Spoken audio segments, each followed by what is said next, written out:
श्री वाहेगुरु साहिब। अस्सलाम वालेकुम वरहमतुल्लाहि वबरकातुहू। वालेकुम सलाम। ऊंची आवाज से कहो जी, वालेकुम सलाम। मेरे मुस्लिम लीग के भाई और सिख समाज के लोग, हमारा मौजू, जैसे भाई साहब ने अभी बात की जफरनामा, और कुछ ऐसी बातें जिनमें कुछ लफ्ज हैं, उनसे पहले जो भाई साहब, तो मुझे उनका नाम मालूम जी नहीं है, डॉक्टर इरशाद साहब। उन्होंने एक लफ्ज कहा था, कुछ एकसानियत या यकता, हाँ, सिखिज्म या इस्लाम। इसके मामले में मैं सूरह इखलास को अपने सामने रखूंगा, अल्लाह। जो गुरु ग्रंथ और पूरा सिख समाज और सल्लल्लाहु अलैहि वसल्लम मोहम्मद साहब, उनके जो निशाने कदम और बाबा नानक के जो बताए गए मार्ग हैं, उन पे हमें चलने को मजबूर करते हैं। सबसे पहले हम बोलते हैं सिख मज़ाहिब में एक ओंकार। ओंकार लफ्ज को सबसे पहले हम देखते हैं, ये निकला ओम या ओंकार से। इस्लाम में इसको बोला गया आमीन या ओमीन। इसको बुद्ध और जैन या हिंदू मजाहिब कहना वैसे गलत है, वैसे वैदिक नाम सही है, क्योंकि सनातन को जब हम पढ़ते हैं, सनातन में जब बुद्ध कहते हैं एस धम्मो सनातनो, तो हमें पता लगता है कि वेद वो भी वही कह रही है जो गीता कह रही है, गीता भी वही कह रही है जो गुरु ग्रंथ कह रहा है, और गुरु ग्रंथ भी वही कह रहा है जो कुरान शरीफ कहती है। वाह। सबसे पहले हम बात करते हैं काबा के बारे में, क्योंकि मुझे थोड़ा टाइम कम दिया गया है, कोशिश करूंगा उसमें अपनी बात पूरी करने का। जीते रहिए। काबा का जो पत्थर है, कहते हैं आम नॉन सिख रिलीजन में कि ये पत्थर या 360 मूर्तियां तोड़ी गई। असल में जब इसके बारे में एक खोज की गई लिबर्टी ऑफ डीलाबार ऑक्सफोर्ड यूनिवर्सिटी के अंदर में, पता लगा ये पत्थर यहां का नहीं है, इस अर्थ का नहीं है। इसका जिक्र कुरान में सबसे पहले आया हुआ है। अब मैं बात करूंगा सूरह इखलास में, जो सूरा 112 कुरान शरीफ में है। कुल हुवल्लाहु अहद अल्लाहु समद लम यलिद वलम यूलद सुभान अल्लाह वलम यकुल्लहु वकुल्लहु कुफुवन कुफुवन अहद। अहद। सबसे पहले बात कही गई है, एक रसूल या हे पैगंबर, तू ये कहे कि वो खुदा या अल्लाह एक है। बेशक। यहां कहा गया एक ओंकार, वही ओमीन का दूसरा रूप खुदा या ईश्वर एक है।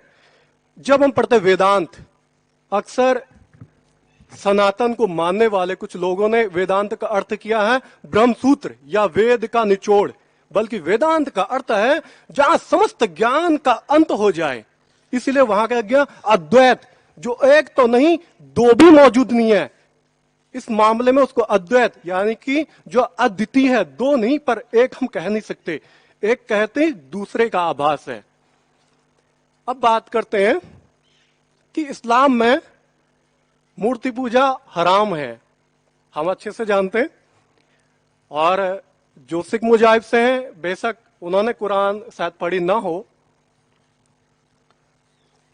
उन लोगों को मैं जरूर कहूंगा ये इस दुनिया की एक अकेली ऐसी किताब है जिस पे साइंस की सबसे ज्यादा रिसर्च हुई है। और दूसरी किताब इस दुनिया में है जिसको हम कहते हैं हिब्रू बाइबल। लेकिन जब 1642 गैलीलियो को मारा गया था, उसके बाद हिब्रू या एरामिक रिलेटेड हमने कोई काम नहीं किया। मैं वर्ल्ड रिलीज से पढ़ाई करता हूं। विश्व धर्म के अनुसार सबसे पहले हमने तीसरा पॉइंट देखना है, यहां बोलेगा वो सत्य नाम है। सत्य पहले का उसका नाम हो नहीं सकता, वो अनाम है। जिसका नाम होगा वो असत्य है। सत्य नाम कहने का मतलब है जो आपके अंदर से बोल रहा है वो सत्य है, उसका नाम अनाम है। आप देखते हो इस्लाम में जब हम तालीम लेते हैं मेरे को पढ़ाने वाले मलेरकोटला के थे, गुलाम वाह। हैदर कादरी जी। क्या कहने। और कुछ मैंने पढ़ाई हैदराबाद से की थी। और इस बात की मुझे सबसे ज्यादा खुशी हुई कि यहां पे हम इस्लाम और सिख दोनों मजहब के लोग इकट्ठे हैं। यही बात पाकिस्तान पंजाब में भी हो रही है।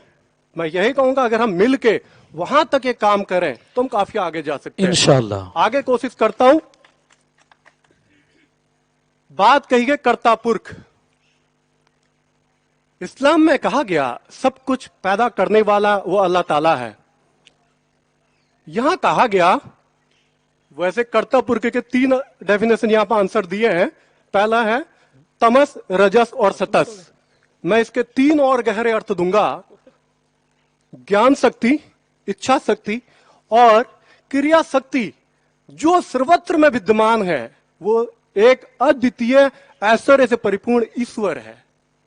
वो ऐसी क्रिएटिविटी है, ना कि क्रिएटर।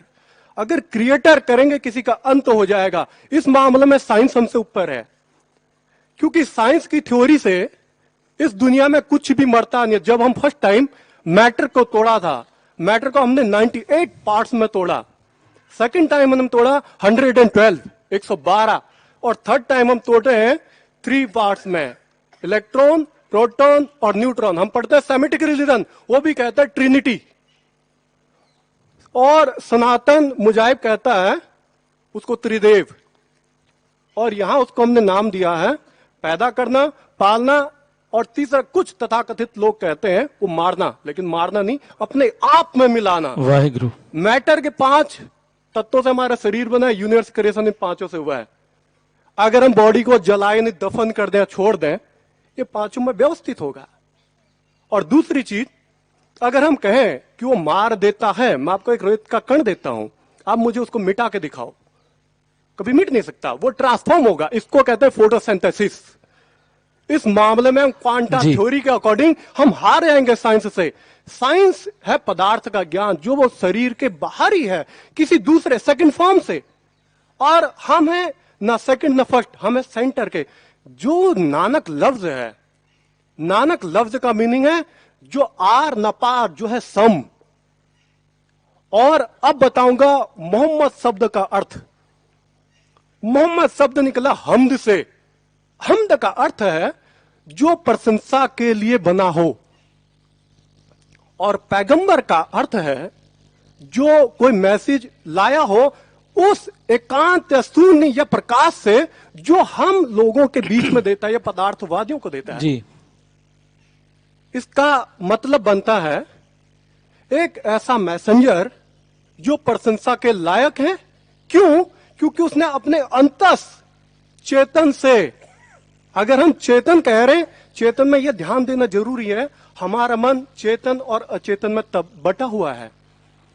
अचेतन और चेतन को, अगर हम मन को देखें, शरीर पर 7 पार्ट्स हैं इसके। पहले चेतन, नीचे अचेतन, उसके नीचे समष्टि अचेतन, उसके नीचे ब्रह्म चेतन। चेतन के ऊपर है अति चेतन, ऊपर है समष्टि चेतन, ऊपर है ब्रह्म चेतन। ये सारे का जो जोड़ है, उससे जो निकला वो सदैव हम लोगों में बटा हुआ है, जिसको हम अद्वैत कह सकते हैं। आगे हमने बोला कर्ता पुरख निर्भव निर्वैर, क्यों? वो लाफानी है, उसका जैसा कोई है नहीं बेजोड़। अजूनी सैभंग गुर प्रसाद। यहां पे मैं अपनी बात को समाप्त करूंगा।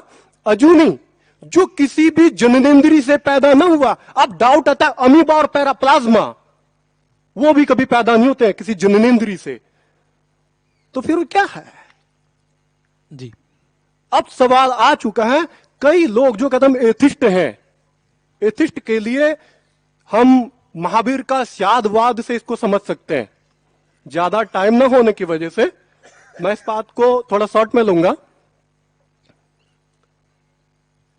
जो ऊर्जा हमारे केंद्र में, हम एक परिधि है, वृत्त है, जिसको हमने वलय बोला, चक्र बोला, केंद्र से हम 2 परिधियों को जोड़ती है, जिसकी यात्रा केंद्र की तरफ है, जिसको जन्म और मृत्यु की यात्रा कहा जाता है।